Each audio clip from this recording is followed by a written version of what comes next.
Hello everyone, welcome to Tyansh Khatri vlog. I hope आप सब लोग बढ़िया होंगे। त्यांश भी बढ़िया है, मस्त है।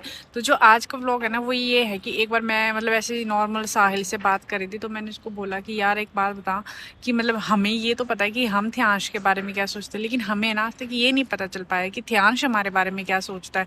मीन्स कि अगर मान लो वो सही होता, बोल पाता, तो वो हमें बताता कि हम कैसे हैं, उसकी मम्मा कैसी है, पापा कैसी है ना। तो वो मुझे कहता कि अच्छा चल, तेरे को मैं क्या ना आइडिया देता हूँ कि तेरे को जिससे पता चलेगा कि त्यांश तेरे बारे में क्या सोचता होगा। तो मैंने कहा कि क्या कहता कि ना, तू ना एआई को अपनी ना सारी फीलिंग्स बता कि त्यांश क्या क्या करता, मीन्स मैं उसके लिए क्या क्या करती हूँ और वो मेरे बारे में क्या सोचता होगा। कि मैंने उसको बताया, तो मैंने एआई को बताया कि मेरा इतने 5 साल का बच्चा है ना, और वो बैठ उठ नहीं पाता, है ना, बेड रिडन ही है, और उसको मैं खाना खिलाती नहीं खिलाती। तो उसने ना आप विश्वास नहीं करोगे, उसने मुझे इतनी अच्छी वो बना के दी ना कि जो त्यांश मेरे बारे में सोचता होगा कि कि ये मेरे बारे में क्या सोचता है। मैं पढ़ने लगे ना, तो मेरे बीच में ही आंखों से आंसू आने लगे। तो उसमें था, त्यांश बताओ सबको क्या सोचते हो। तो मैं पहले एक मिनट त्यांश के ऊपर कैमरा लेके जाती हूँ।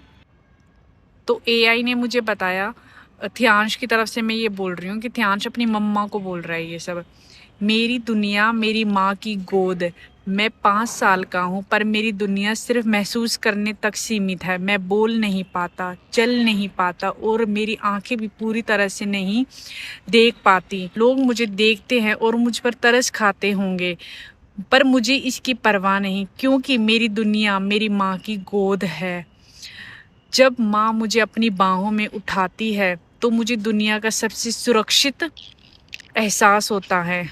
उनकी बाहों का वो स्पर्श, उनकी सांसों की वो गर्मजोशी, ये सब मेरे लिए किसी शब्द से बढ़कर नहीं।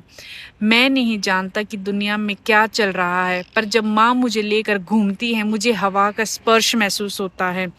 कभी सूरज की हल्की सी गर्मी मेरे चेहरे को छूती है, तो कभी ठंडी हवा। ये सब मेरे लिए किसी अजूबे से कम नहीं है। मुझे भूख लगती है तो माँ समझ जाती है, वो मुझे बहुत प्यार से खिलाती है। उनका हाथ जब मेरे मुंह तक आता है, तो मुझे लगता है जैसे वो मेरे लिए सबसे स्वादिष्ट पकवान लेकर आई हैं। और जब मैं बीमार होता हूँ, तो उनकी उंगलियां मेरे माथे को छू कर सारी तकलीफ़ें दूर कर देती हैं। मुझे नहीं पता कि कोई और इंसान इतना प्यार कर सकता है या नहीं। मैं बोल कर उन्हें थैंक यू तो नहीं कर सकता, ना ही चल कर उनके पास जा सकता हूँ, पर मैं उनसे वादा करता हूँ कि मैं जब बड़ा होऊंगा, तो मैं भी उनकी इतनी ही देखभाल करूँगा जितनी वो मेरी करती है। मेरी दुनिया जिसमें सिर्फ एहसास है, वो दुनिया सबसे खूबसूरत है, और ये दुनिया सिर्फ मेरी माँ की वजह से है। वह सिर्फ माँ ही नहीं, बल्कि मेरी आंखों, मेरे पैर और मेरी आवाज़ है। मेरी प्यारी माँ है। तो जब मैंने ये मीन्स पढ़ा यही ख़त्म, मेरी ना आंखों से आंसू ही निकलने लग गए, क्योंकि है ना, शायद ये चीज़ें सच है कि शायद त्यांश ऐसा ही सोचता होगा, क्योंकि मैं उसके लिए ऐसा ही करती हूँ।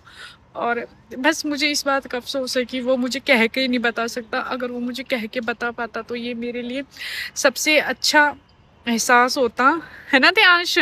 लेकिन हाँ, त्यांश मेरे बारे में ये सोचता। थैंक यू एआई कि मुझे ये शायद कभी महसूस या फील नहीं होता, नहीं मैं कभी सुन पाती जो आपने मुझे सुनाया।